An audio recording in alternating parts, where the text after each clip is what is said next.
దావీదు వర్ధిల్లడానికి గల కారణం, ప్రియమైన దేవుని బిడ్డలారా, దావీదు వర్ధిల్లడానికి గల కారణం మొదటిగా ఆయన దేవుని కృపను పొందినవాడు. రెండవదిగా ఆయన పాపమును ఒప్పుకున్నాడు. ఆయన ఏ పాపం లేకుండా దావీదు జీవించాడు. తన యథార్థత, మూడవదిగా ఆయన యథార్థతగా జీవించాడు. ఈరోజు నీవు నేను దేవుని కృపను పొందుకోవాలని ఆశిస్తున్నామా? దేవుని కృపలో బలపడాలని ఆశిస్తున్నామా?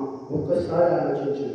ఈరోజు నా జీవితంలో వర్తిల్లలేకపోతున్నాను అంటే దేవుని కృపకు నీవు దూరం అవుతున్నానని అర్థం. ప్రియమైన దేవుని బిడ్డలారా, దేవుని కృపలో మనం ఎప్పుడైతే జయించగలుగుతామో, దేవుని కృపను ఎప్పుడైతే ఎదుగుతామో, దావీదు కూడా ఇక్కడ దేవుని కృపను పొందినవాడు. ఈరోజు నీవు నేను దావీదు వలె భయము కలిగి కొన్నేళ్ళు ప్రతి